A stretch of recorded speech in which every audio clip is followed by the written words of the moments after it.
Welcome to this morning's Iran-U.S. Warcast update. I'm Malcolm Nance. This is part of the Black Men Spy intelligence briefing that we're giving every morning on the continuing U.S.-Iran war. I am with my guest host, co-host, Jacob Carsbo, Danish intelligence officer extraordinaire.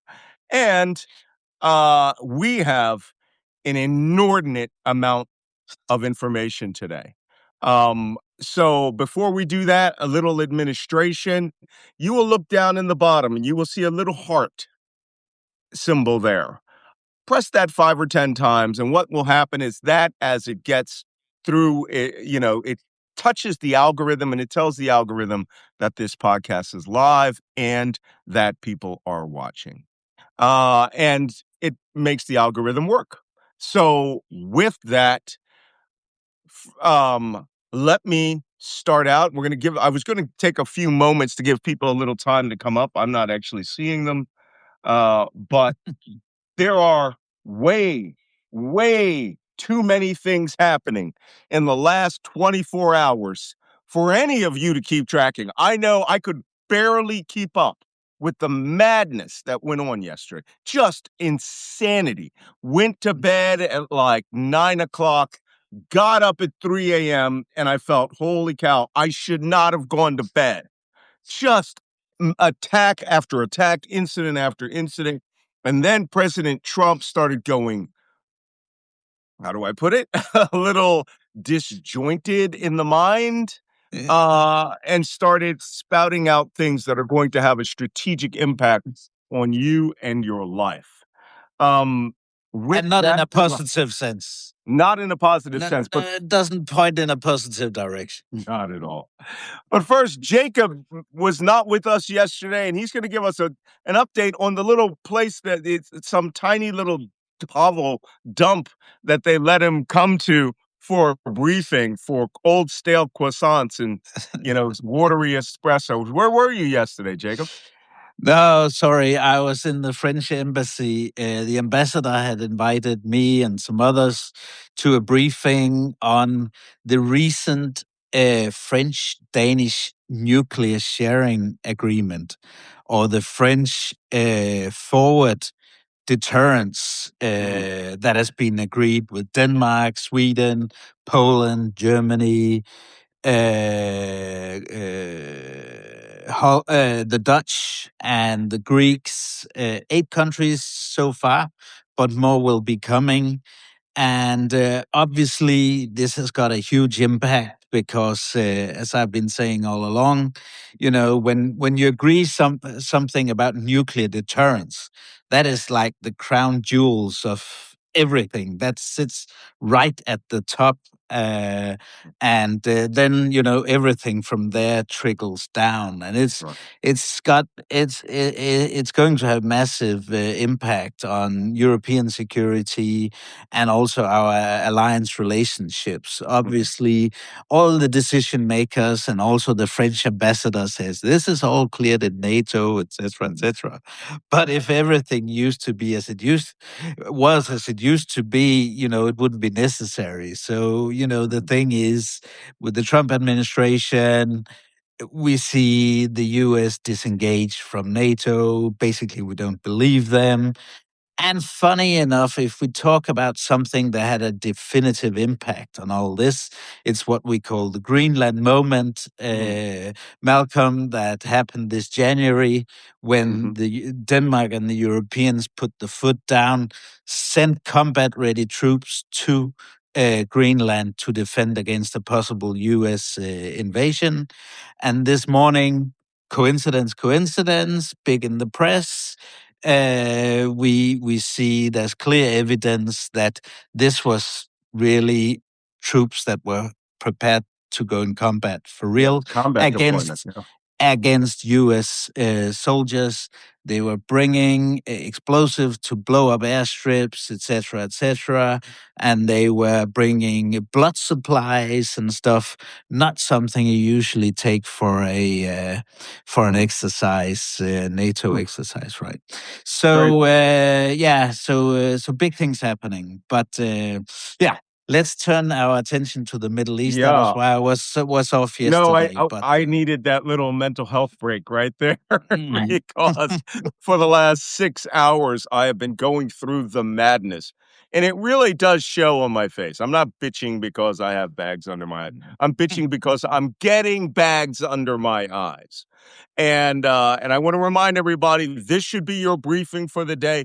Good God, don't try to doom scroll after this. It is really the number of incidents that have happened are off the charts. But more than that, we're not going to talk so much about combat as we're going to talk about economics. But first, for day number 20 of the U.S.-Iran war, the casualty count has not changed that much.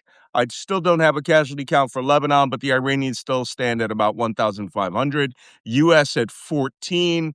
They say now there is a report that the Pentagon's release of 200 wounded may be 50% lower mm, because you also have to include the 120 guys who got um, smoke treatment aboard the USS Ford when it had its laundry room fire.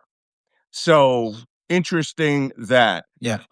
Israel Let stands at 18. That's plus one. I'm sorry, did you have something for the Americans? Yeah, and no, not for the Americans. Just I have some Lebanon, but you just Okay, go good. on. In a moment.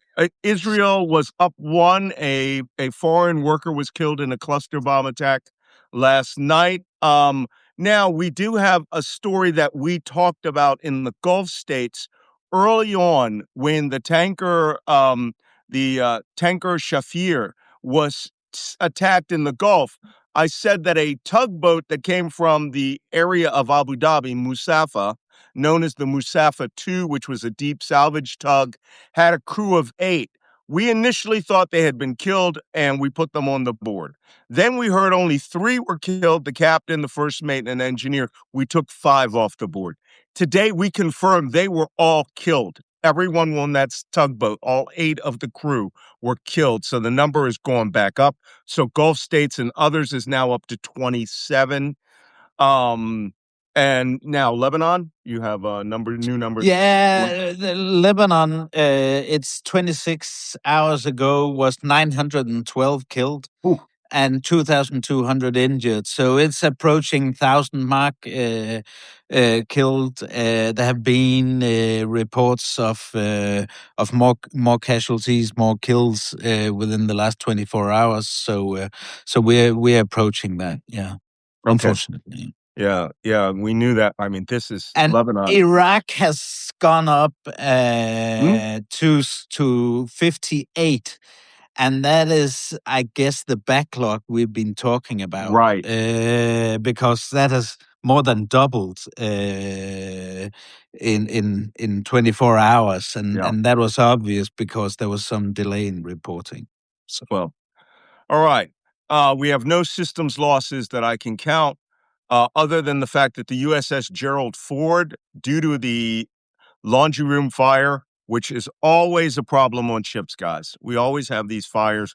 They always start in the lint filters of the dryers. And then if you let that get out of control and the dryer burns and smolders, the funny thing is that I don't understand how it got out of control. There's always 20 people in these laundry rooms on these carriers. Always. Off duty, sitting on the dryers, reading comic books, whatever. That being said, the Gerald Ford is out chopping the Red Sea. That's salty Navy talk for leaving. When you come in, you in chop. When you go out, you out chop. It is out chopping the Red Sea. It's going to go back through the Suez Canal. It is going to head straight to Suda Bay Creek, which is a naval support activity we've had there forever, where I've been. And they are going to do repairs, transfer personnel. To be quite honest, a lot of personnel need to go home. They've been out almost 11 months. They're going to go for a year. Normally, these cruises are 6 months. So a lot of people have hardship, family issues, and it's the closest base that we could get an enormous amount of aircraft carrier supplies put on, because carriers are cities. They usually have about 6,000 people on them when the air wing is on board. So you need everything. and probably send all their laundry ashore too. So, yikes, one of those things.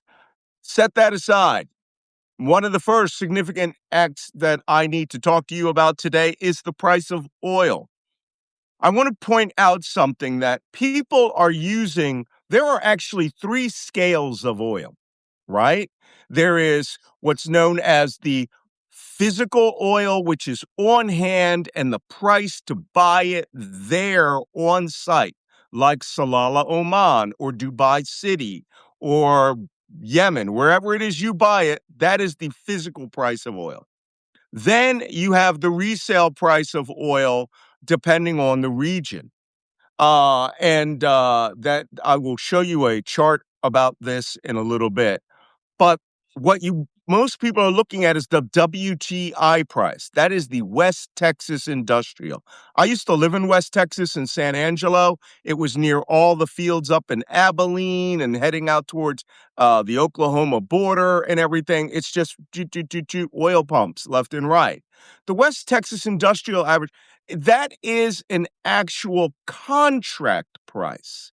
It is not the price of oil that is being delivered. When that amount of oil, which is from America, and it's not the greatest oil in the world, and that price, which jumped from $67 a barrel to 93 up to 106, US released its oil reserves, went back down. That's contracted price for oil. When that oil runs out, it's going to meet the price of the physical oil. The physical oil in Oman this morning is at $150 a barrel. The Brent North Sea crude, which is a benchmark because it's so nice, right? Easy to burn oil, easy to refine. It comes out of the North Sea, Norway, Britain. It's really nice oil. This morning, that's at $114. Okay? That's the real benchmark because that amount of money from the WTI, which is contracted oil, and the physical oil up here, according to one analyst, is $63 difference. And as this oil here gets used up, it has to be replaced with this oil here, and the price will go up until it's all gone and it's here. And that's when the whole world will be at $150 a barrel. So that low benchmark is actually moving up every day as news starts to hit the market, shocks start to hit the market, refineries go offline.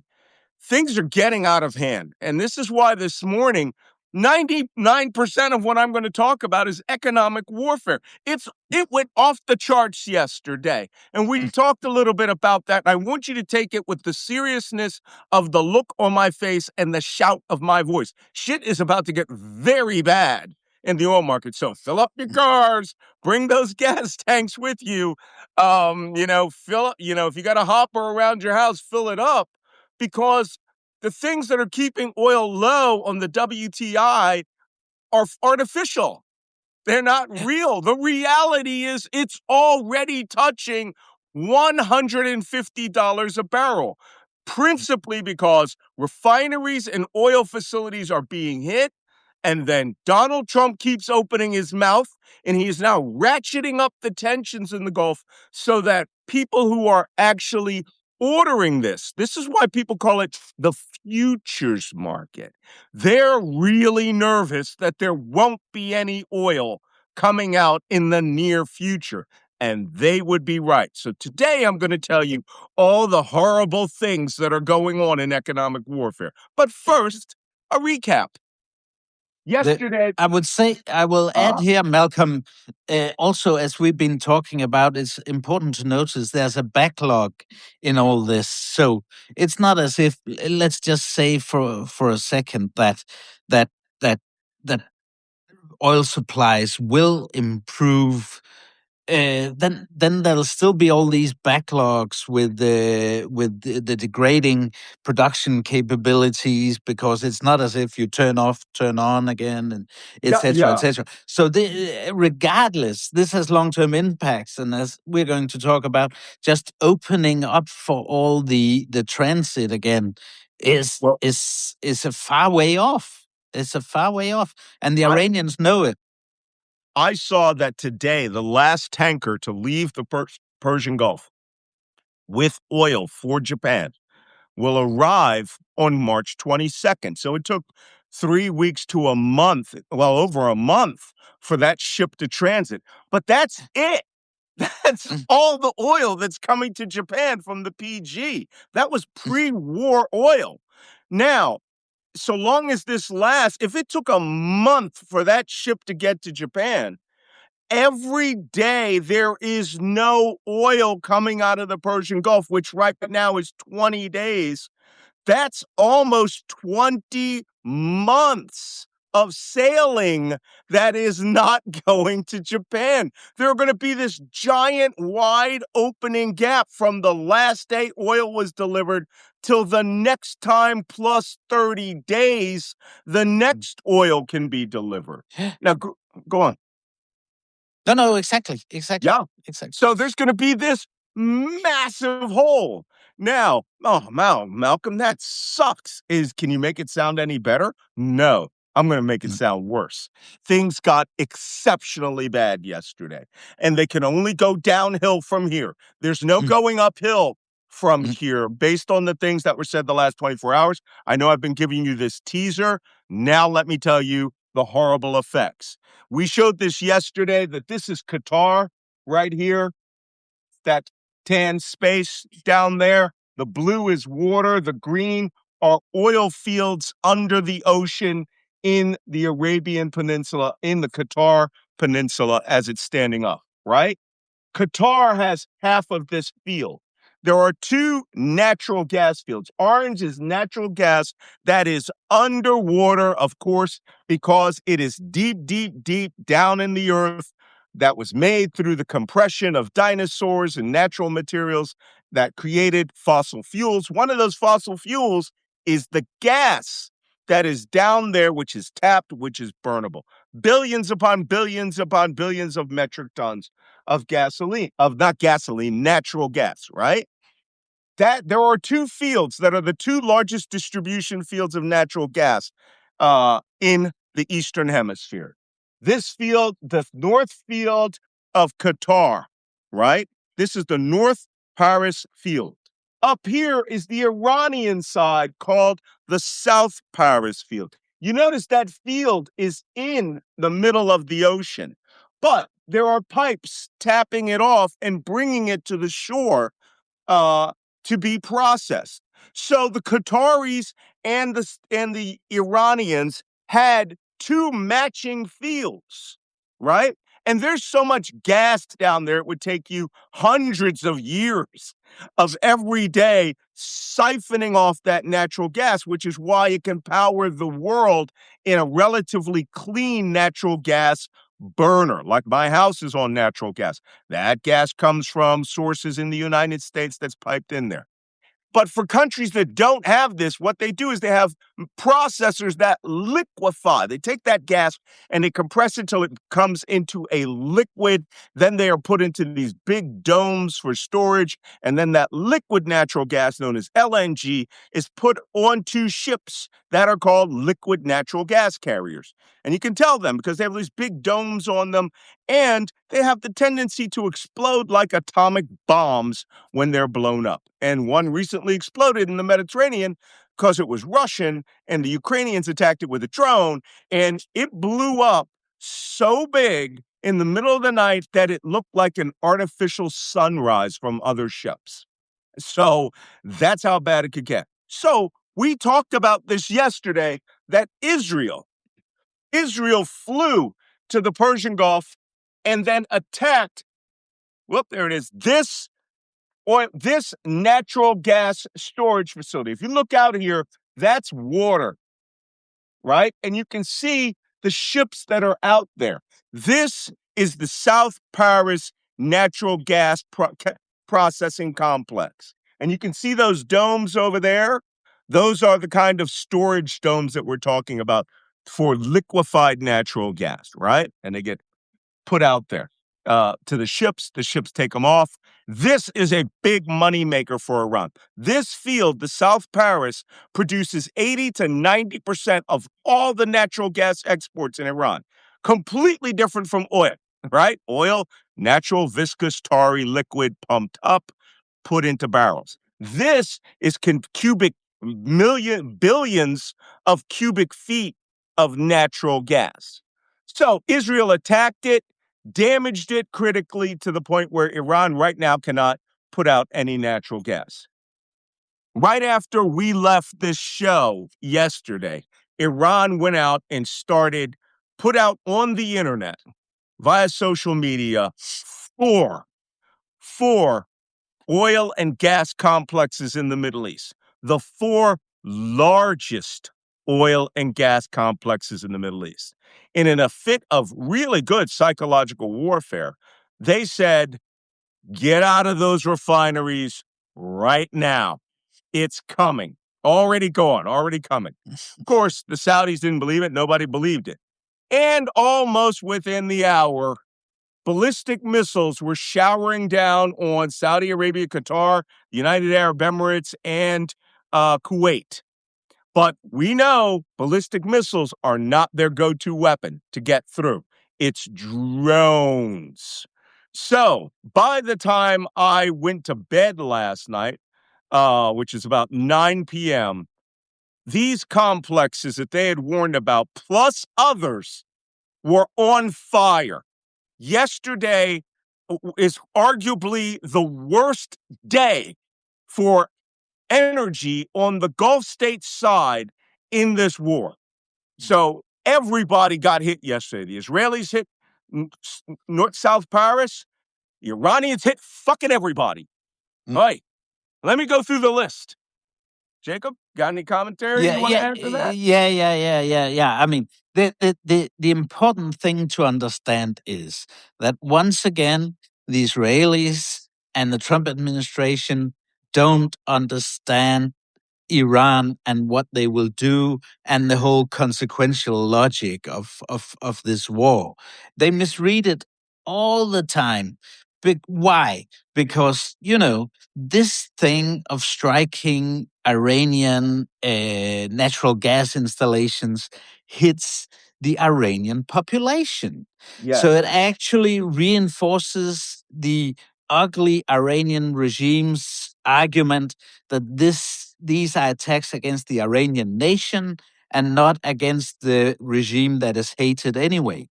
So it's an own goal. And these people don't give a shit. I mean, they'd rather live on a rock.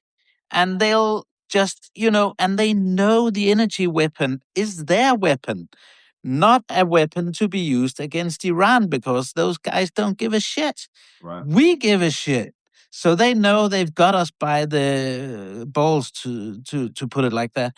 And this just reinforces the trouble and the consequences of what Trump and Bibi have started, and it's just the constant misreading of what will play into the Iranians' favor. Well, we talked about this, that Israel clearly has another agenda. That is not the agenda of what America started this war for. And it is a punishment agenda, almost as if they working for the Saudis or the Qataris or the Emiratis, which I don't think so anymore. That's why I wanted Wajia. If Wajia comes up, can you let me know? That's why I wanted Wajia, because now we heard all of this talk in the last couple of days that the Gulf states were like, hit Iran as hard as you can. Destroy all their military capability until we feel safe. That's never going to happen, right?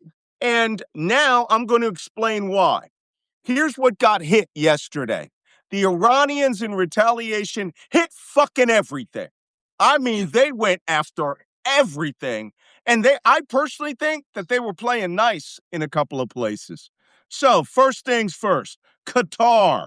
We talked about this, the Ras Laffan natural gas facility.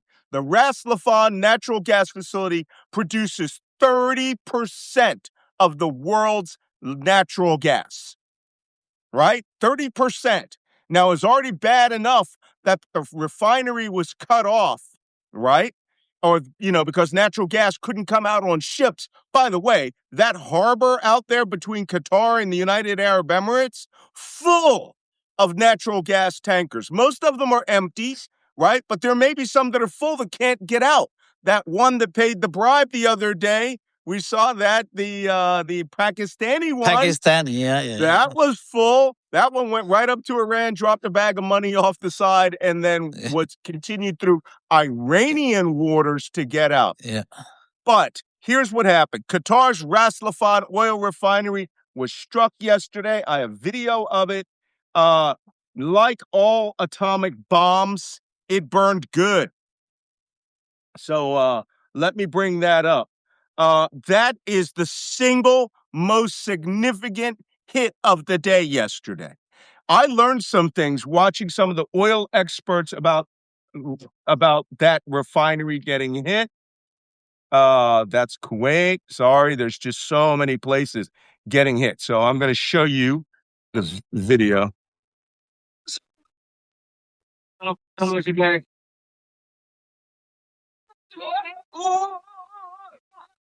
That was a ballistic missile. I don't know if you can see it. I'm going to show it to you again.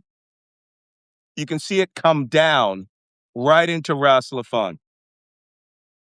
Oh, shit.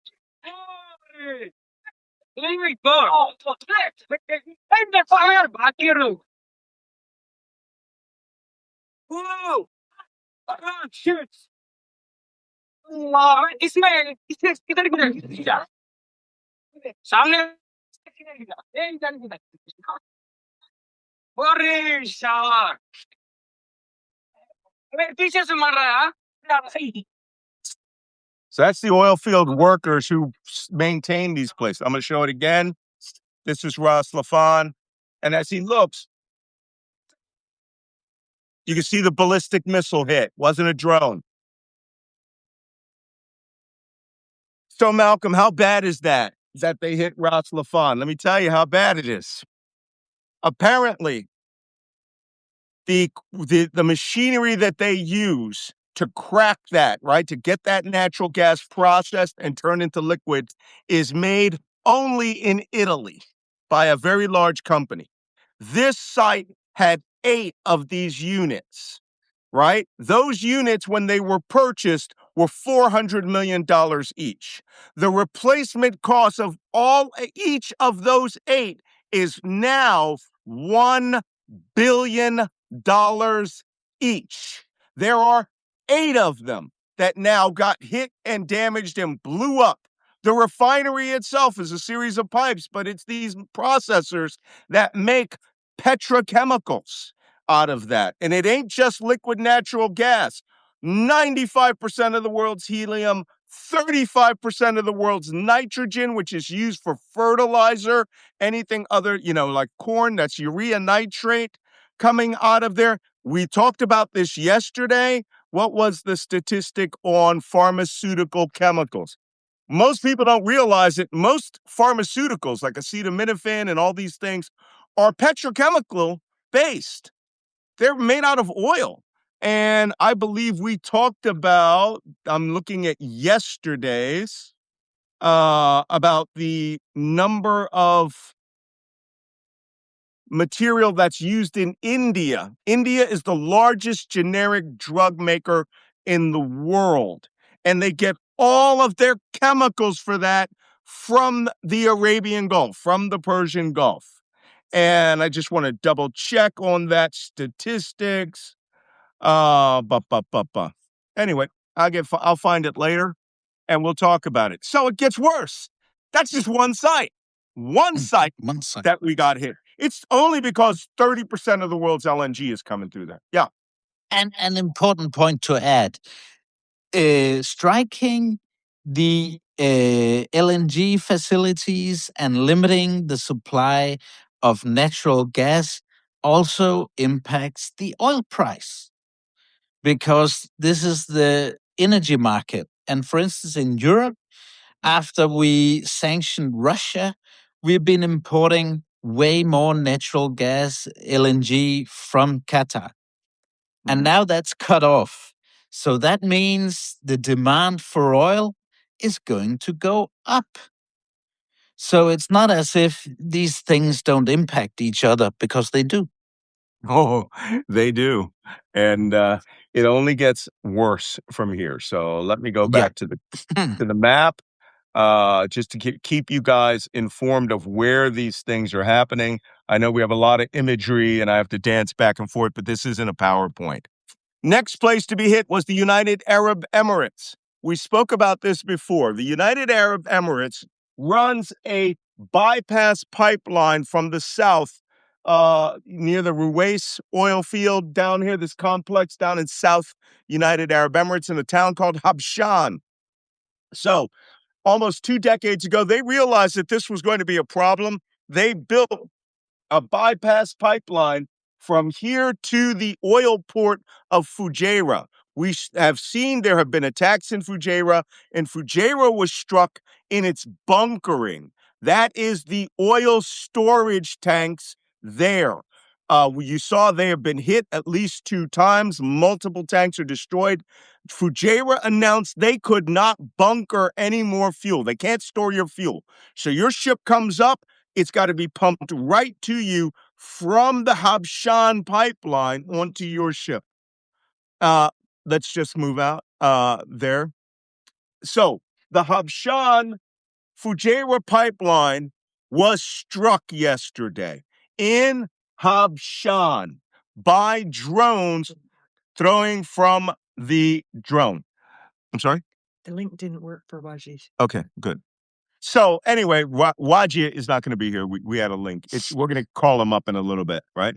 So that pipeline was hit. That was the lifeline for the United Arab Emirates. And they apparently blew up not just that pipeline. We talked about it yesterday, the Shah natural gas field down in near Liwa, down in the south, where we used to go desert bashing, camping in the winter and everything. The UAE is being hit in its most vulnerable places right now. They're not bothering with Dubai. They went after the Habshan Fujairah pipeline. And if that is ruptured and fuel is coming out of it left and right, oil, that's a loss. Every barrel is a loss. They are now going to go into trillions of dollars. So they got hit yesterday. Kuwait got hit in Mina Ahmadi and Mina Abdullah oil transshipment ports. These are the ports I've been in during the Gulf War when I liberated that place. We came in through Port Shuaibah and then went out to Mina Abdullah, Mina Ahmadi oil facts, which, by the way, were burning when I was there and created a smoke cloud so thick I saw no daylight for almost 3 weeks. Okay, no daylight. It was like midnight all the time in that place. Very, very unhealthy. Old Saddam.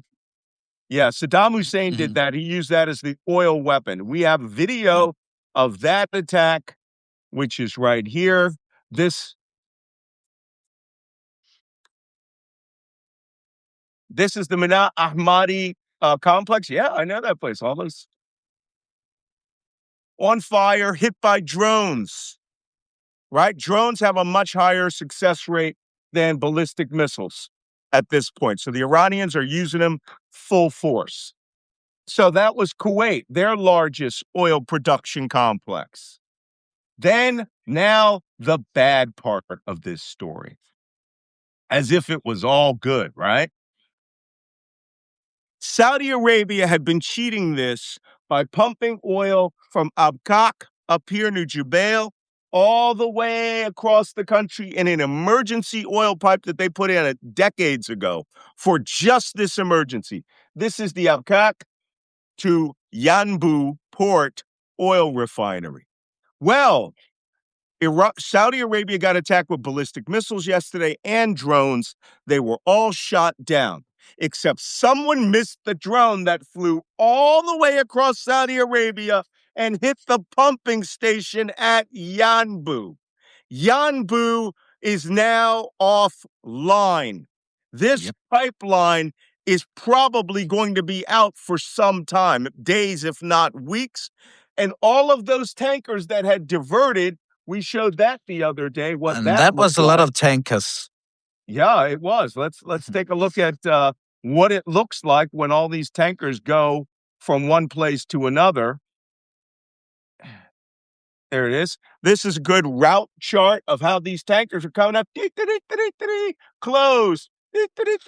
Go all the way down, ordered to go up to Yanbu through the Bab el-Mandab waterway, past Yemen, who didn't do anything, up here to Yanbu to get their oil, then on to your client, right? That's gone now.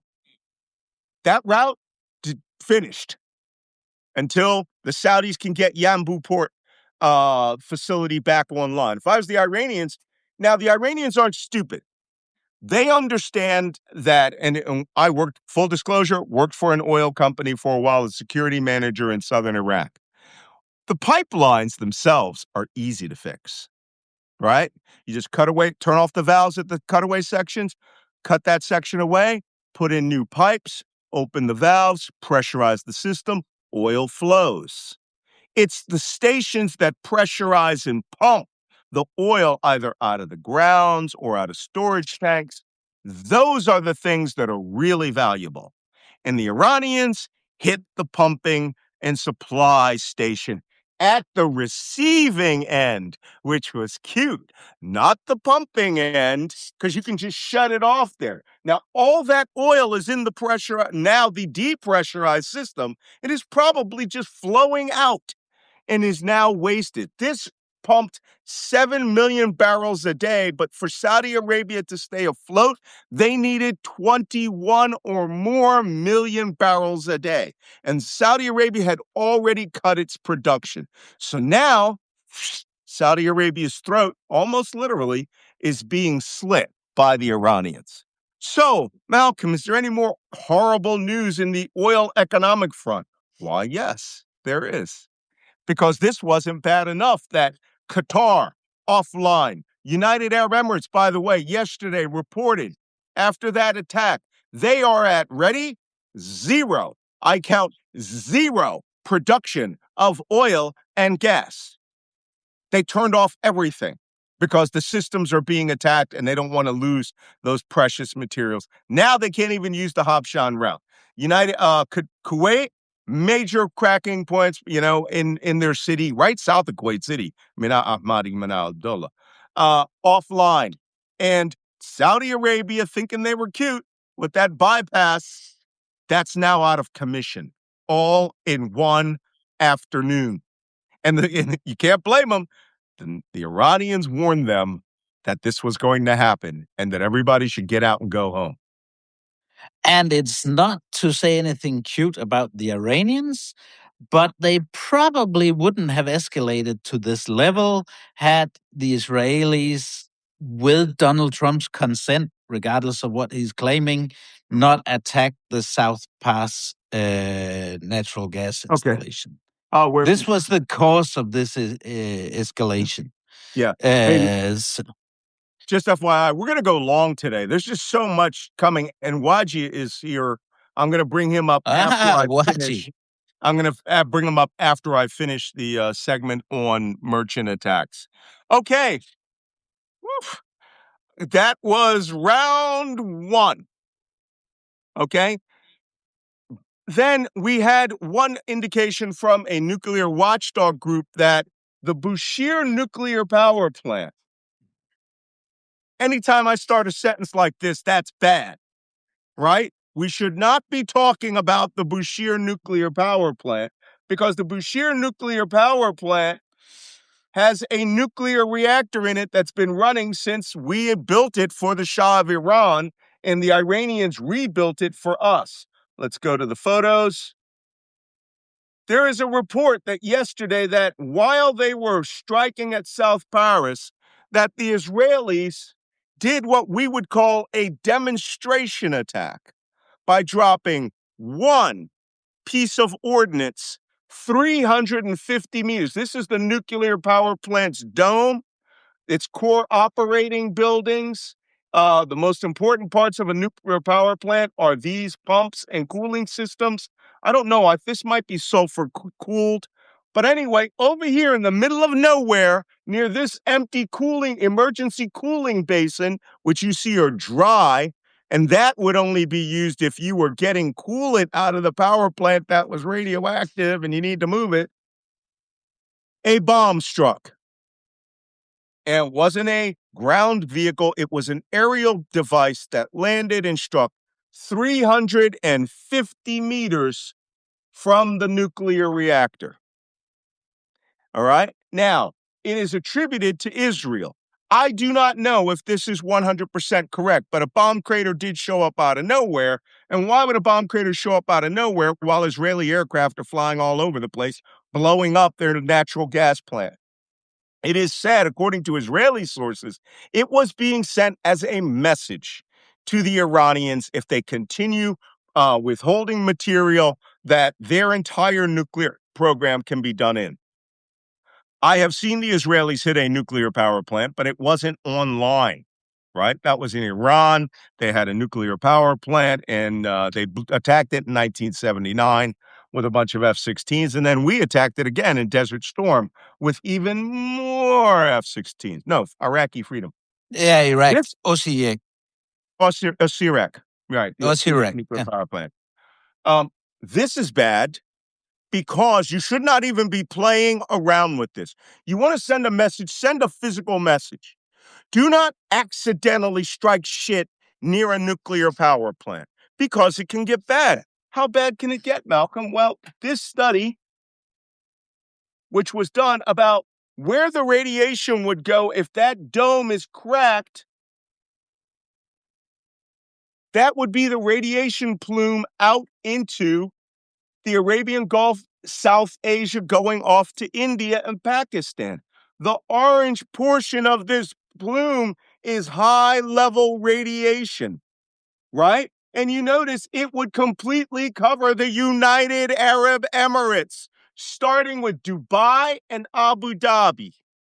Radioactive. Now, granted, you could have 1 million Pakistani workers with laundry hoses, car hoses, spraying it into the air and doing a nuclear material washdown like we do on ships. But this is crazy, not good, right? I don't know who has to listen to me in Israel. Stay the fuck away from this. You can do anything you want, but don't hit Bushehr nuclear power plant. Yeah. And it's like when Putin and the Russians, put in stray mortar grenades just at the Zaporizhia nuclear Right. power plant. It's the same tactics, the same crazy mind. I'm sorry to say I've never said this about Israel before, but this is really insane. First, they denied it. And now today I'm reading reports from, like Times of Israel where they're like, oh yeah, send them a message. Send them an email. You could have done that you could have sent an email, right? Keep playing around. Bushehr nuclear power. Scram that reactor. That's what we call it when you shut down a reactor. Scram that reactor because that power plant is providing electricity to all of Iran and most of Iran and to IRGC bases. It's a network. You can't do anything about it, right? But tell them to scram the reactor and just don't bring it back online. But don't be dropping ordnance near a nuclear power plant. Because you know what that means, right? You're going to wake up tomorrow, you hit this place, and Iran's going to use its last 50 missiles to attack one site in Israel. One, the Dimona nuclear power plant and nuclear weapons storage facility. They've taken their shot at it, right? Even on October 7th, some of those Hamas commandos were trying to get up to Dimona, right? But hey, people, I've worked at a national nuclear command post. When you work there, you come out ardently anti-nuke. Okay, nuclear, anything bad. Nuclear power plants, getting your x-rays at the dentist. You don't play with this stuff, right? So that was the next item of significance. All I have written there is that it was 350 meters from the reactor, and my annotation is no bueno. Okay. No bueno. No Putin tactics. No Oh, Putin tactics. it can get worse. All right. So, can we get to the regular war stuff that happened? Then we're going to bring Waji in and we're going to talk about Trump and his comments related to the liquid natural gas energy war. And that is even more insane than attacking that nuclear power plant. So, okay, merchant attacks. There were 3 merchant attacks that are now registered. One, there was one 11 nautical miles northwest of Corfacon, northeast of Corfacon, that's just north of Fujairah in the Indian Ocean. An unidentified projectile, which is what they're saying for drones because it was flying, struck the ship and set it on fire. No one was killed. They did a restrike yesterday. This you will find very interesting. They did a restrike on a ship that was already damaged, and that was the Safine. I believe this, the Safine Prestige. You guys might remember that video, that photograph. I'm going to show you the Safine Prestige just so that you can keep it in mind because it was one of the first ships that was struck by a suicide bomb boat. Here it is. No, that's the Maori. Okay. Lev Barnes says good morning. That's Safine Prestige. Hey, Lev. Hey, is Lev here? Hey. Lev's here. Lev. Okay. Too bad we can't invite everybody. But here's what happened yesterday. Iranian Revolutionary Guard Corps high-speed boats have showed up. Based on this, that was seen on satellite. These are IRGC small craft flying around here. They have likely been in and out since the beginning of this war. But what they did, they either came up to this vessel, which was just adrift and at anchor, which had containers on it, and they either used it for range practice and target practice, or they put a limpet mine on it, but then they set it completely aflame, which means now everybody, it's almost like they said, hey, Hussein, like, yeah, Ali. And he says, that ship you damaged, the fire went out about a week ago. Can you make sure that it burns so everybody can see it? Yeah, I sent some boats. And they go out and they put it. So here's the vessel. You can see in this image, this is a satellite image, right? Here's the vessel. It was not on fire. It is fully engaged on fire to the point where you can see the smoke cloud from space. And around it, IRGC high-speed craft, long tails maneuvering, right? Not good. So they went back and they restruck the Safine. Then there was another attack north, just off Ras Laffan Naval Base, a natural gas base. Apparently, a drone struck a tanker. They were probably targeting a liquid natural gas tanker to see if it would blow up. The crew abandoned ship. It did not burn, and the UK Maritime Trade Office says that the ship was definitely hit. More interesting things here. This, by the way, that's a close-up of the ship burning. Let me turn this off. You can see it clearer. That's the Safine Prestige. More unidentified vessels. Another thing is the containers are falling off of it into the ocean, which the Iranians will like because now maritime salvage laws kick in and you can put a tow on that thing, tow it back to Bandar Abbas, and everything that's in it's yours, right? Hopefully it's Maseratis or something. If it's going out, it ain't going to be that great. Hummus. Might be dates and hummus. They'll hit the jackpot, right? So this was yesterday. In response, the United States sent B-1B Lancers and F-15s to strike on the Iranian mainland of the Strait of Hormuz, what they believe to be known underground anti-ship missile bases and bases with high-speed boats. Now, Iran has been at war for 20 days. What is the probability that all those missiles and boats are going to be in that bunker when America's out blasting everything? Right?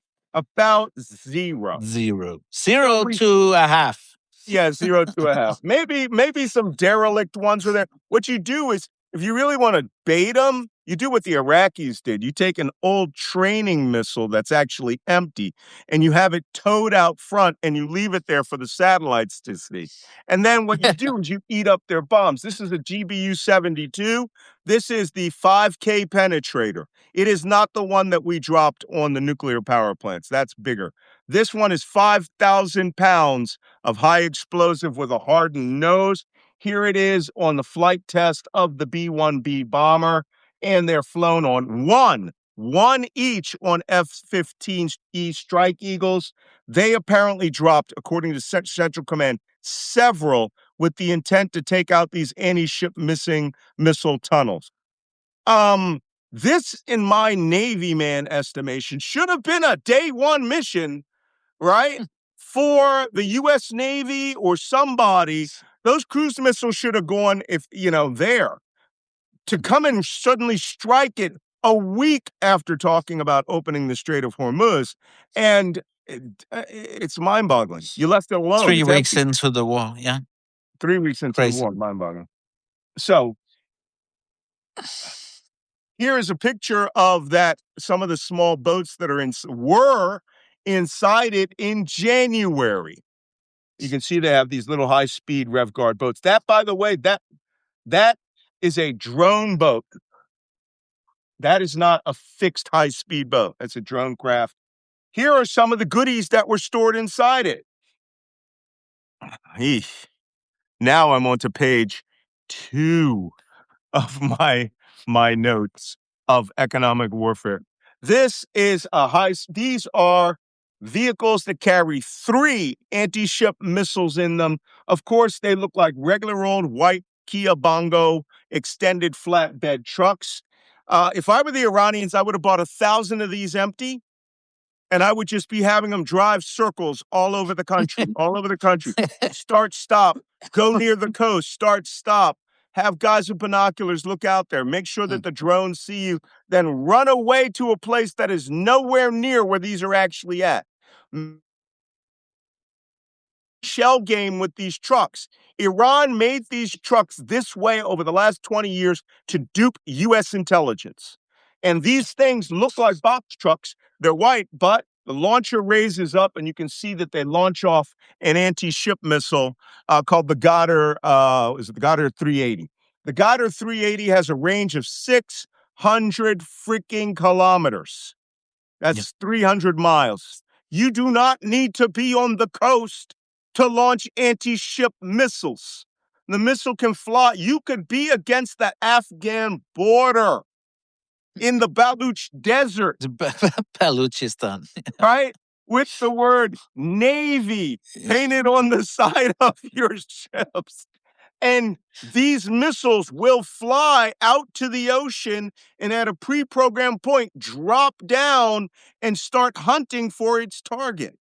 And once they're launched, right? Yeah. Hopefully electronic warfare could do something, but jamming ain't going to happen until that missile is terminal. So if these guys are sitting out there drinking tea in the Baluch Desert or, they're doing part-time guiding up at Shestafan, right? It's Alexander the Great's palace in the middle of the central desert, and they go, Hussein, it's time to launch the missiles. And you tell the tour group to wait there 5 minutes, and all you got to do is go to the truck, power it up, raise the launcher, press the buttons, the missiles fly off, and you can go back and get your tips as you're doing your tour. This, by the way, this is a place I've always wanted to go. I will never be able to go to it. So amazing. This, again, is another example of those launchers in the site. You can see the triple missile launchers in there. Here's another one of them in boxed variation. They're not in this tunnel. They haven't been in this tunnel for months. Because if they have been, whoever ordered that should have been shot. Day one, they should all have left the tunnel. Oh, by the way, this is drones with Iraqi-style suicide bomb drones that were also in the tunnel, right? And thousands of these things. prefabbed with a 2-pound block of high explosive on it. Yeah. And this is the And missile, by the way. yeah. And Malcolm, just for our viewers here, the reason why we can say this with a very high certainty around it is because we have known how the Iranians fight asymmetrically for plus 20 years. Yeah. And they are damn good at it. And that's the unfortunate thing. And all this stuff is also common knowledge within the CIA and within the Pentagon, et cetera, et cetera.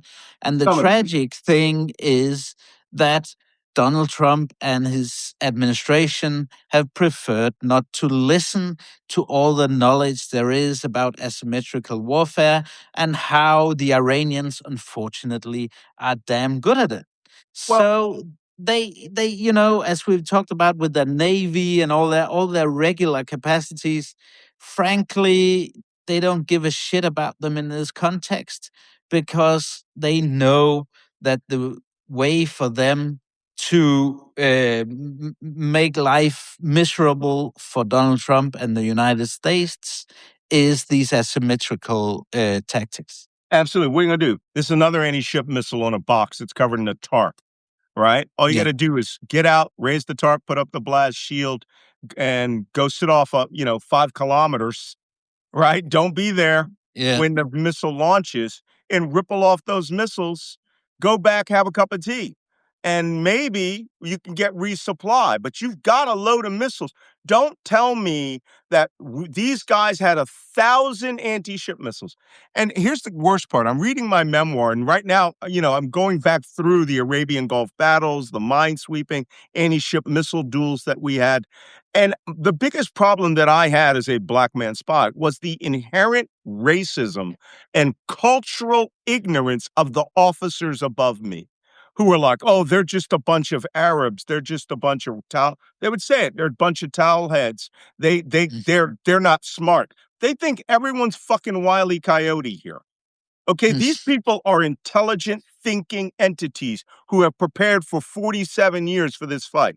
There is a surprise out there we just haven't had. And every day, I keep being more surprised about what's not happening. Now I've seen the small boats out there practicing, having a grand old time, shooting up the Safine. Tells me we're not seeing those boats on radar. We aren't. And by the time we do, they're all the way back in, Kishem village or Bandar Abbas, right? Getting a Turkish massage, it's getting a Swiss. So we don't have the capability. If I'm seeing those boats today by satellite, those boats have been out there every day, right? So, it's another thing is Trump is out. We sank the mine layer. I'm going to show you the Iranian mine-laying ships.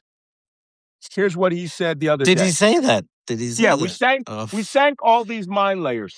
This is a Boston whaler with rails that were prefabbed. So technically, any boat that can do dual Yamahas can get this rail system mounted on it. Then all you need is a crane to put in the mines. That ramp drops and they go 2, 1, 2, 3, 4. You don't need this. Okay? You can do it in those small, what we call FIACs, FIAC, fast inshore attack craft, which were clearly out for shooting practice at the Safine too. I'll bet you they just put a limpet mine on the side. Bonk. Big magnetic mine. Come on, let's go. Everyone go out, zero your weapons on that giant super tanker, right? So that's been going on for some time. The problem is, here is an assortment of Iranian naval mines. I finally found some good imagery. These are limpet mines. You see these suction cups? They're not suction cups, they're magnets. This thing has a giant magnet on the bottom. This has a magnet on the bottom. You put it under the water on that ship and bluey, right? We had an incident 3 years ago where IRGC went to a ship that its divers put a limpet mine on. The ship was too high in the water and IRGC patrol boats came out came alongside and pulled the limpet mine off of it. It's like, hey, we're not going to give you an unexploded mine, right? These guys aren't stupid. Here are some of their other mines, their bottom mines. These are moored mines. We talk about those, the big spiky. This is the Sadaf 07. No, Sadaf 08 mine. That's the kind that the ship, the Samuel B. Roberts, that I had to go into a minefield with had struck, right? Even worse, we had to go in and tow them out. I showed you that photo, right? Of us towing the stricken Samuel B. Roberts out of a minefield. But to do it, you got to go in the minefield. It was unhealthy. I did not like that morning. But this is what they have. This is a torpedo style mine, right? Releases a torpedo or hovers in the water and propels itself to you. These people aren't stupid. And if you think we dropped 20, 30, 40, even 1,000 bombs and we got all of them, hey, I have been in a destroyed country where I found shit everywhere, Exactly. And all they needed was a Kia Bongo pickup truck to go bring it and a small boat to go push it over. You could even put it in a small dhow because these things are about 500 pounds. And you could go out in the water, you and a high-speed boat, and you could sink the skiff, right? You could sink it. Just poke a hole in it. Other boat comes over, you get into it, the skiff sinks, the mine's in the water, the chain mechanism release, it all goes underwater, and that mine is about 30 feet underwater waiting for a ship to happen. Yeah. Our biggest problem is that we do have this mindset of where we are omnipotent. We can do everything, and that's bullshit. The enemy will always surprise you. By the way, I just wanted you guys to see this. This is called Don Tzu. The Sun Tzu of modern war, right? Send the minesweepers away if you really need them. Because all of the U.S. minesweepers are in Asia. By the way, to be fair, they left Malaysia. Ah, And really? yes, they went to Singapore. Ah, that's good. They're all at the Long Bar of the Raffles Hotel knocking back Singapore slings. Holy cow, what is going on here? Apparently, they're waiting for the amphibious force, and then they'll go back. But no one will drop any mines in the next 14 days. There won't be 1,000 mines in the water, so why not be knocking back Singapore slings and Mai Tais? Yeah, and but what about the amphibious force? How far away is that? They are nearing Singapore. So those Finally. minesweepers are going to join up to them and head up there. 3 amphibious ships, 2 surface-to-air missile defense destroyers, and probably 2, eventually all 3 of the minesweepers will create the amphibious task force for the Strait of Hormuz. Okay. All right. Let's bring on Wajia because it's time to talk some politics of the Gulf. So give me a moment and let me invite him. Okay, let's see him come up. In the meantime, I will bring up Donald Trump's Truth Social post from late at night, like 2 in the morning. Let me see. Was that the one about it was Israel's fault, or? Yes. But then again, but there are probably some people that believe this nonsense. It gets worse. One analyst I read yesterday called this the single worst thing Donald Trump could have said. Not only does he throw Israel under the bus, then he triples down on what Israel did. Yeah, And exactly. dares I will Iran. destroy. I will destroy. Yeah, if you're in the Off chat, you go, mate. Off you go. I need Wajid to come up. So, in the meantime, because he'll discuss it, he's seen this. I'm going to read you this tweet. But one thing we can say for certain, Malcolm, also that these threats, the Iranians don't care. Yeah. They don't care, and they'll even when it's about energy war and hitting Iranian energy supplies, they'll even say, okay, be our guest, Donnie. We can build that back up, right? Yeah. I'm going to get out of the way, and we can read this. I'll read this for the audience here. Let me see something. Oh, yeah. So this was put up by Donald Trump last night, and it's crazy. Israel, out of anger for what has taken place in the Middle East, has violently lashed out at a major facility known as South Pars gas field in Iran. A relatively small section of the whole has been hit. The United States knew nothing about this particular attack, and the country of Qatar was in no way, shape, or form involved with it, nor did it have any idea that it was going to happen.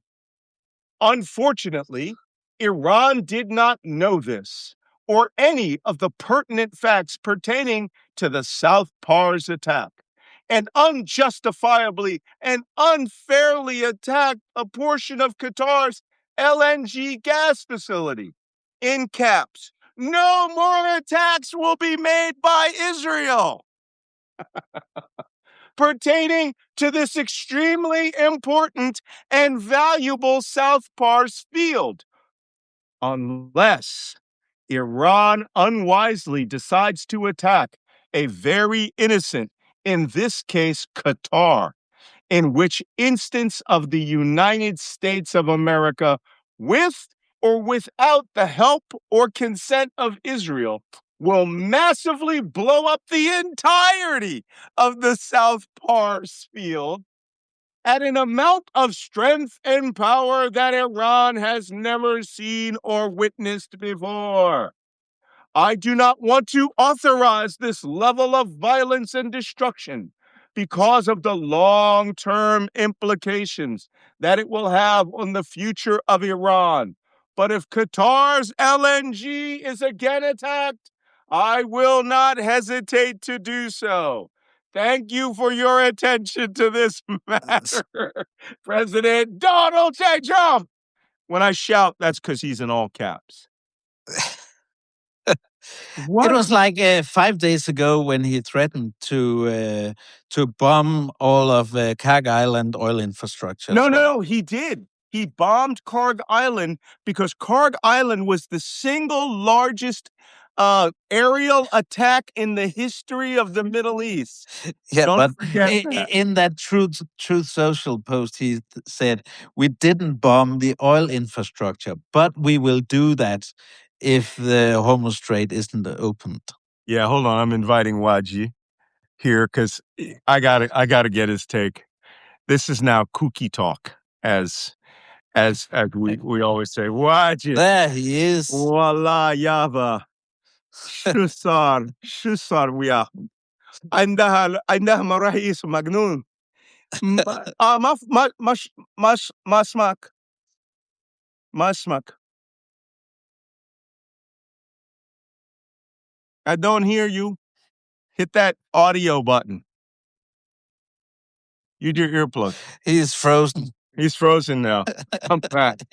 Well, He's frozen. I will send you another invite. It was all the Arabic you were talking. It was too much for him. That He made was like, the screen man, you freeze. suck.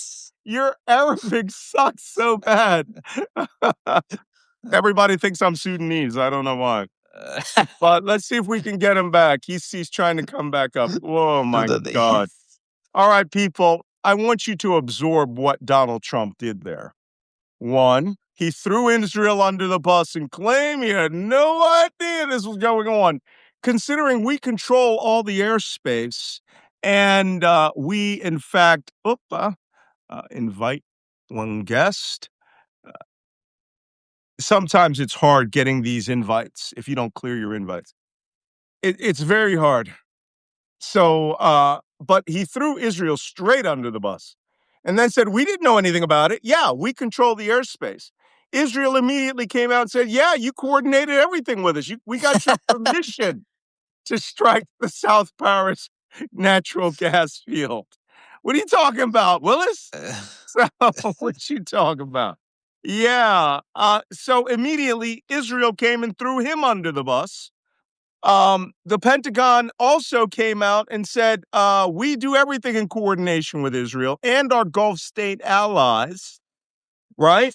And technically, yeah, we did it. You send the invite? In a moment, yes. So Some commander in chief there. Yeah. Holy cow. And then he comes back and he goes, okay, we have this saying in survival, evasion, resistance, and escape school.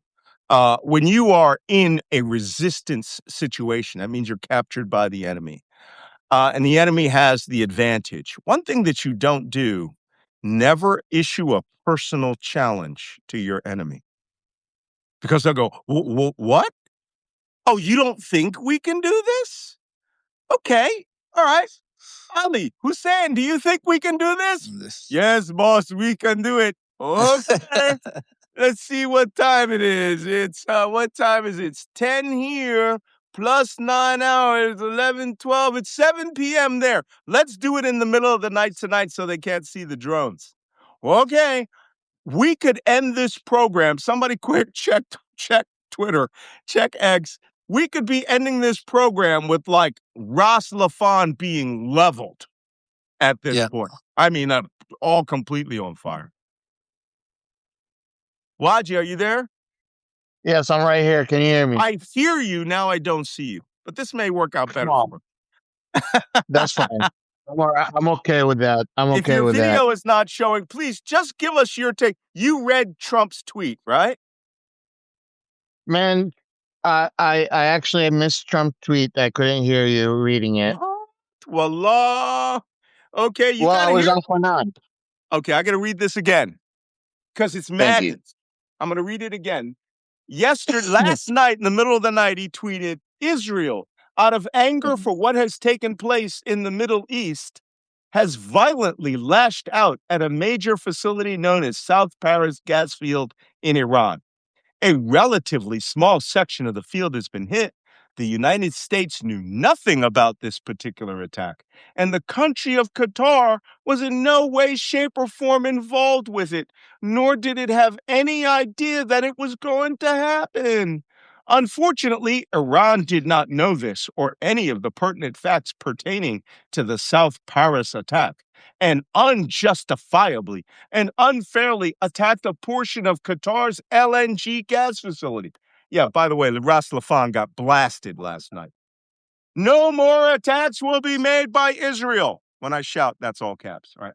Pertaining to this extremely important and valuable South Paris field, unless Iran unwisely decides to attack a very innocent, in this case, Qatar, in which instance the United States of America, with or without the help or consent of Israel, will massively blow up the entirety of the South Paris gas field with an amount of strength and power that Iran has never seen or witnessed before.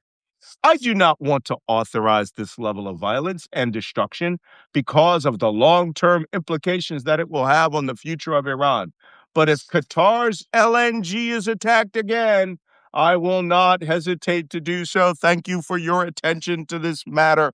Donald J. Trump.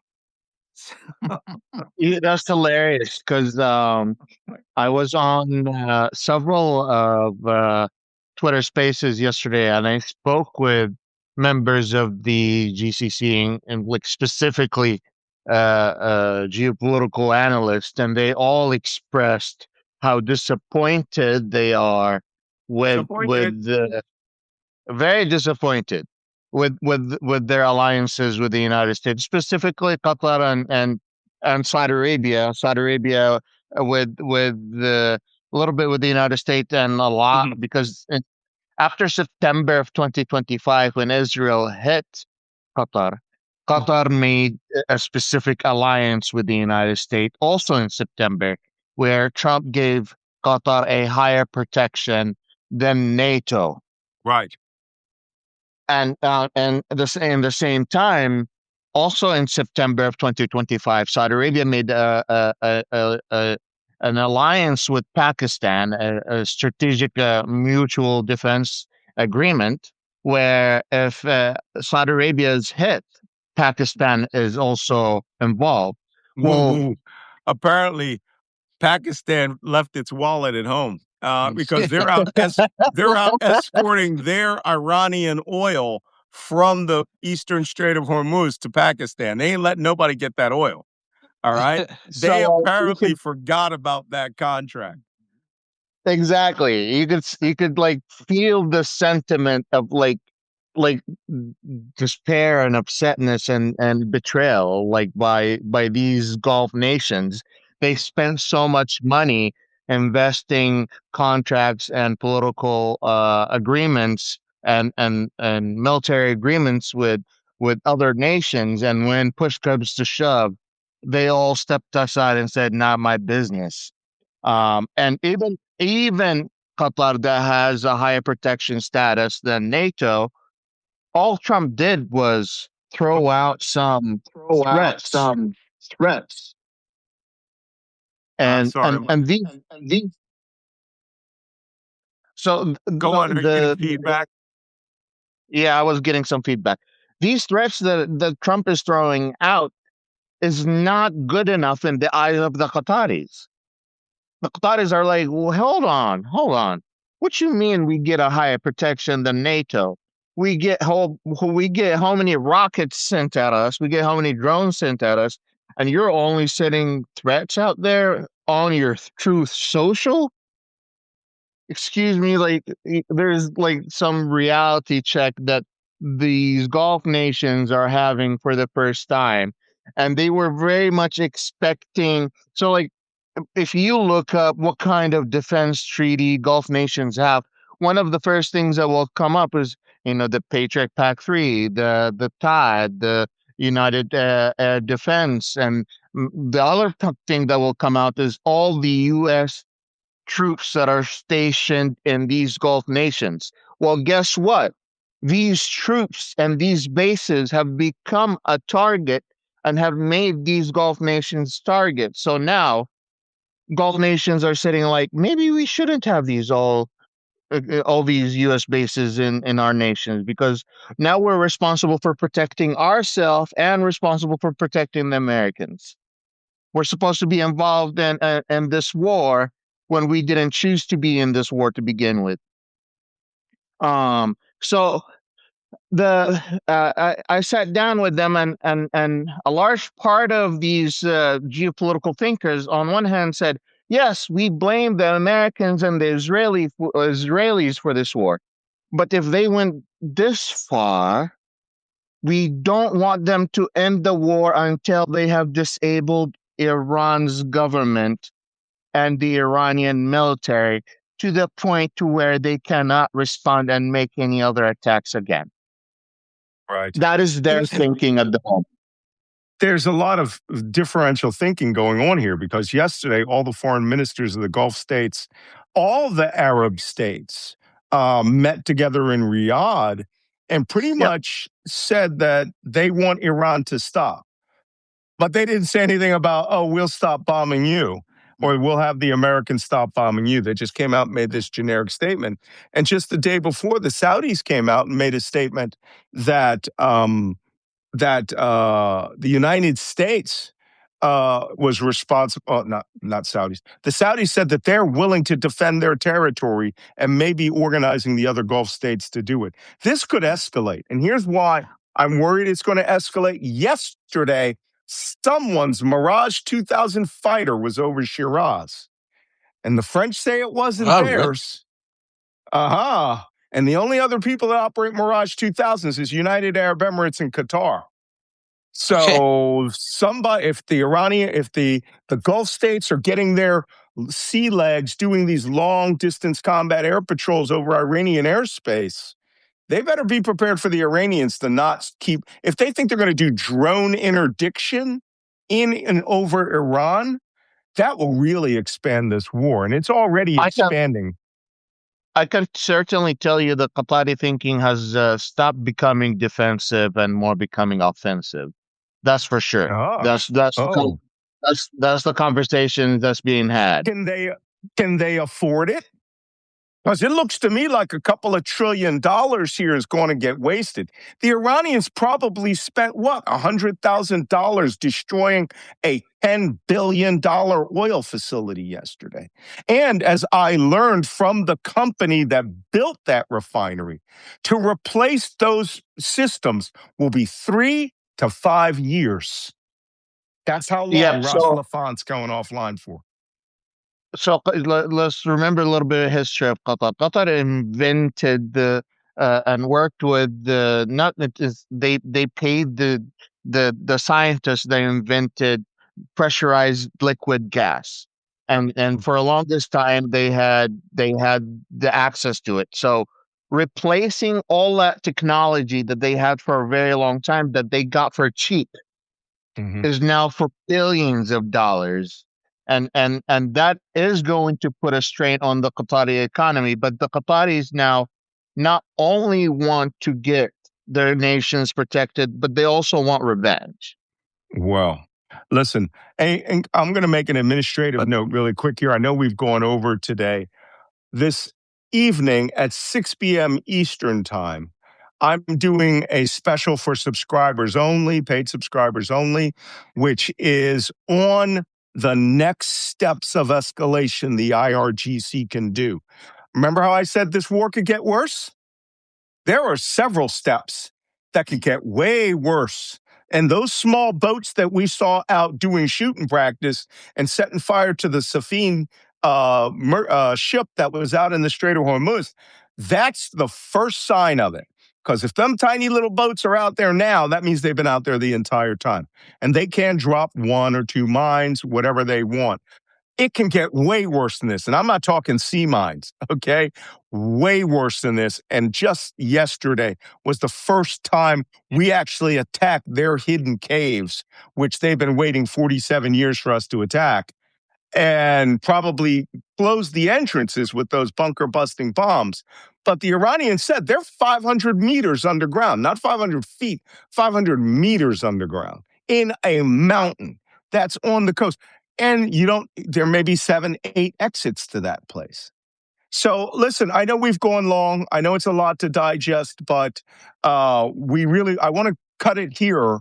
I'm sorry, we forgot we have a couple of questions. So let's knock out some questions. Yeah. There's a lot of questions. But Yeah. hey, if you guys want to learn about what comes next tonight, unfortunately, Jacob, I didn't invite you. I didn't want you up at midnight in your town. No, but We'll do one together also. I know you have one today. I'm doing a special also for paid subscribers at 3. No, it's got to be 4 p.m. Eastern, 9 o'clock What's your subject? European time. I'll make a tour of what's been going on also, but also Iraq, Lebanon, and that whole cross section with the Shia, etc. I'll also get a little bit nerdy just to show people I can be a little bit of a nerd about the Ayatollahs. Is this in English or Danish?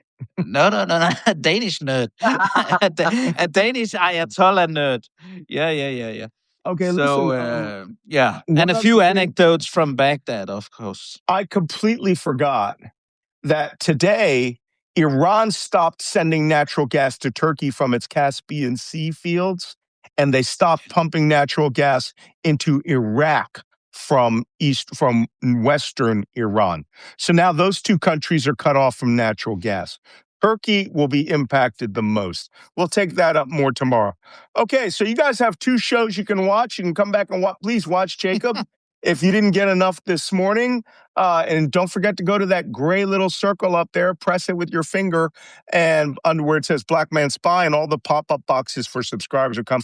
I am trying to reach 100,000 subscribers. So if you know people that aren't subscribed, please ask them subscribe. I know you're subscribers because you're on here. Let's go to some questions. I'm trying to reach 8,000.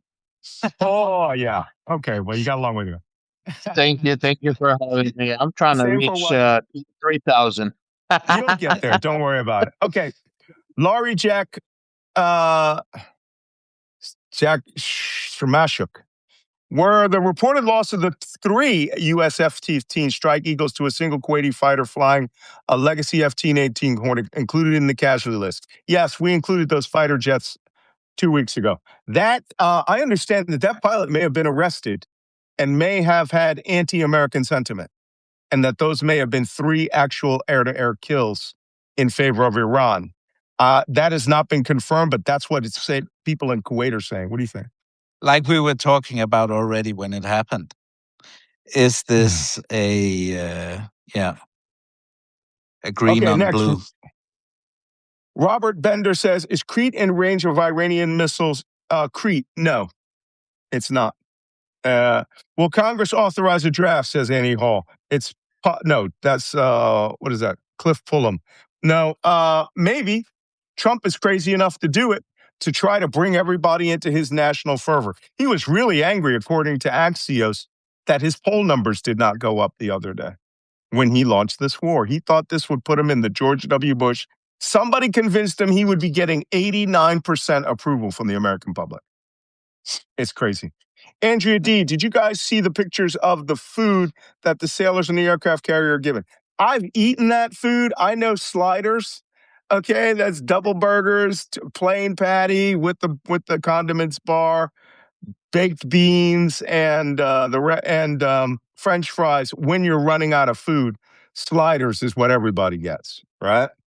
Undercooked, not enough, strangely moldy colors. Hey. David Feldman, why doesn't the U.S. close Iranian shipping or their approved multi-pass customers? Thanks, by the way, Jacob, of putting that in your article. Easy Pass. Now it's bigger than Easy Pass. It's multi-pass. Yeah. Multi-pass. Because they get several things with that. They get to go through the Iranian islands and out of the mined areas, right? They don't get attacked by boats. They don't get attacked by any ship missiles. That's multi-pass. Easy Pass is just those ships that go right down the middle. I'm not saying blow up escort ships. You can't, because that goes to our biggest allies. India is now the biggest mover of Iranian oil next to China. Yeah. So how does a Scott Hunter... And they don't want to, you don't want to pick a fight with even more. I mean, the U.S. is in enough trouble in Iran as it is. So, if they try to block India from buying Iranian oil, it's going to be even worse. Scott Hunter asked a very good question. How do these mines slide off the ship without impacting the sides and blowing them up? So here's a little mine warfare lesson. You see these little ramps here? Those are not loading ramps. Those are distribution ramps, right? They're mine dispersal ramps. That falls and will come at an angle like this, and it looks like to be about 10 feet off the ship. They pull a cotter pin off the first mine. That mine is on little wheels, and it will roll down a guide off that ramp, and you see this little lips down there curving like that? It will fall off the ship as the ship is moving, and it weighs about 500 pounds with its sled, about 800 pounds. This is full of chain, right? The mine will go into the water over here and then immediately sink. This boat's continuing on. So you do like this. You go, mine 1. The guy goes, zoop, zoop, bloosh into the water. You move up about 20 feet, mine 2. Whatever your distance is. The separation is generally 150 feet to 300 feet, depending on what kind of mine field dispersal that you want. Mine 4 goes off that rail. Mine 5 goes off that rail. And I think we showed the type, skip through our photo library here. Whoop, nope, went the wrong way. And these Iranian mines that they had, the Sadaf 08s, which look like they were from World War I, is because they are from World War I. These designs are so effective, they never change them. See these little wheels? That's what's rolling down the ramp. And even on that tugboat mine layer we showed you, the Iraqi one that we captured at the beginning of Operation Iraqi Freedom, when they open the side door, there's a ramp that flips down and the mines are pushed out one at a time. So that's an excellent question. Okay, Dave Feldman, why doesn't the U.S. threaten Iran with destruction of their LNG? They just did, and that will probably lose all of the oil and gas production in the Arabian Gulf, and your gas prices will go up to $15 a gallon. This is crazy. What needs to happen is we need to put a stop to it, right? And we cannot win this war militarily. You'd have to kill all 93 million people, or at least a million-man army. Not happening. And they're doing it all from the air. All right. Malcolm, could you walk to the flight deck without a cup of coffee and not spill a drop? That's salty Navy talk. Yes, absolutely. No problem. Where's my coffee mugs? Right? That's me. Me. Can I borrow that cup? This is me. Navy guy. This is Malcolm Nance's supervisory position. I just walk all day with a cup of coffee. And when I go low, I grab a sale and I go get me a cup of fucking coffee. All right. Don't clean my mug. I haven't figured out the whole thing of not cleaning the coffee cup. Okay. Is there any coordination between U.S. and Israel? That comes from Joan. Yes. How long will this war last? Asked Cindy. A very long time, because it is up to Iran to determine when this war stops, not the United States. Mary says, what is Israel's sources of energy? They also have natural gas fields off to the side. I've been to one of their largest power plants, which, believe it or not, is just north of Gaza, right on the border. Nuclear power and solar. Yeah. Can I say something about the energy? The energy markets in Israel and all around the world. If you notice, everyone is now trying not to sell oil to other countries and hold down the oil and gas energy as much as possible. And that's because everyone is preparing for war. They're hoarding, and this is getting bad. And you saw that yesterday we reported that China, 100% block on all fertilizers. No one can buy fertilizer from China. So if you're an American and you go to Tractor Supply and you expect your rose fertilizer to be there, ain't going to be there this spring. China has banned the export of all fertilizer because the Persian Gulf was the number one source of nitrates for fertilizer. Surprise! This is going to suck for everybody. Might the U.S. or Israel use an electromagnetic pulse? It's possible. But if things are shielded, or these guys have rocket-propelled grenade launchers and rifles, they can still get into little itty-bitty boats and come out and do that. If we use an EMP, the entire world will condemn us and this war will end. Also, electromagnetic pulses don't limit themselves to borders. You could knock out all the power of the Western Arabian Gulf. Crazy. It would be mindless. It's a nuclear weapon, by the way. Will this increase the rise of the draft? We already do that. Okay, that's it for today. Tonight, I want to invite two last points from my end, if you don't mind. I'm sorry. Go ahead. I had a few points written, and I forgot to mention them. Just as Americans are not ready to sacrifice their soldiers on the ground for the war at Iran, Gulf nations are not willing to sacrifice their people.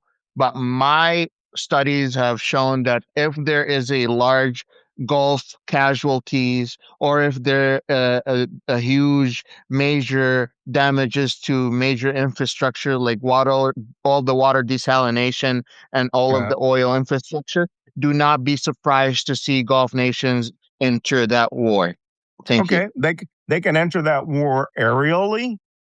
But I mean, if Abu Dhabi thinks they're going to go back and seize Abu Musa Island, kill the IRGC on it, they can do that. The Iranians will be back someday. And they got long memories. Look, they're still fighting over freaking 657, the split in Islam. Hey, I got one last video to show you. This is about the economy and how it is just woefully unpleasant what's going on. And this is how it will impact the markets. This analyst is not playing games. So let's listen to this and then we will sign off. Jeff Curry of Powell writing this: the cost of rebuilding and recovering from the Hormuz shock will be enormous and underscores the regime change towards physical assets. Jeff joins us now for more. Jeff, welcome to the program. It's always good to catch up with you, sir. Fluid environment. So allow me to go through the headline of the last 5 or 10 minutes or so. One headline, one report coming from Iran that their energy assets have been struck. Now, I have limited information beyond that, but Jeff, from your standpoint, in the week since we last spoke, has this got worse or better? Worse. I like to call it molecular contagion. Last week we were talking about shortages in Singapore. Prices of jet fuel spiked to $230 a barrel. This week, it's in Rotterdam. Rotterdam's $220 a barrel. Thailand, Philippines, New Zealand, Australia. So this thing's going intercontinental. And then, so you look at Singapore, Rotterdam, the spread, there's no more price spread. There's no more spare barrels. There's no policy fix. And it's just physics at this point. And I want to emphasize these are physical supply chains. And that the idea of around financialization and the ability to print money doesn't apply here. And I think the title of that piece says it all. You can't print molecules. Jeff, with that in mind, where and how do you think we're underpricing this risk still in financial markets? That's the peculiar thing about this is that you look at the paper markets, they've entirely disconnected from the physical markets. Crude oil on an Oman basis, on the other side of the strait, the side that's free, spiked to $173 a barrel yesterday. Yikes. Delivered in Asia is a blend of Dubai and Oman, which is trading somewhere around 130 and 170. Today, this morning, they're call it 120 to 150. So you're delivering crude into Asia at somewhere around $130 a barrel.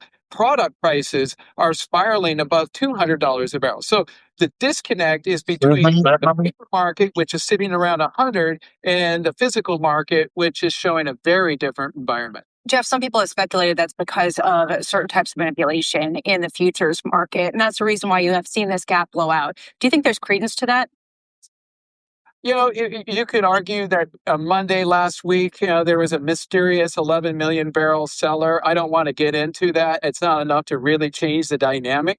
I think that the bigger factor that was likely driving WTI and Brent at staying lower is the price of Urals, Russian crude oil. It's rallied $65, $70 a barrel once they took off the sanctions. So WTI and Brent were the high cost barrels. The Russian was the cheap. What happened? You closed that gap. And now that you've closed that gap, you don't have any more spare barrels in the system, and this rest of the complex likely to start to rally. I go back to the point that John started with is we're dealing with an enormous supply shock. By the way, the supply shock is almost equal to the demand shock during COVID. And we know what that did to global supply chains. So I think at $100 a barrel, this thing's mispriced. Against the physical market. Yikes. Yeah. $100 a barrel. Mispriced. Yep. Trading at 156 in Oman. That's the oil that's free. This is going to get a lot worse. All right, guys. I hey, listen, thank you guys for coming. Don't forget, $200 a barrel could happen in the next week. If we do amphibious operations and try to seize the islands in the Strait of Hormuz and mines are there, that means no one can move for weeks. The war will be raging. Ay. Okay. Jacob, tell us again about your program this afternoon. What time? Yeah, it's at 4 Eastern. So it's 9 o'clock Central European time. I'll be talking about, obviously, the war as such, but also get a bit nerdy on the Iran, Iraq, Lebanon connections and how Syria fits into that picture, and how we should actually be very, very happy that Bashar is out of power and there's a different regime in Syria now, because that would have made the whole thing worse. Yeah. Well, by the way, I'm sure you heard that report that the United States was trying to goad the Syrian government into getting into the war in Lebanon on the side of Israel. Oh yeah, exactly. That was as insane as the Kurdish suggestion. Some of these. You guys talk about that this afternoon. When you're done with Tim at 6 p.m. Eastern, I will be doing a paid subscribers only special, which is I will be answering all of your questions about what is coming next. And I'm going to show you 4 escalations in sequence. If you see them, is bad. Okay. This war can get way worse than it is right now. Okay.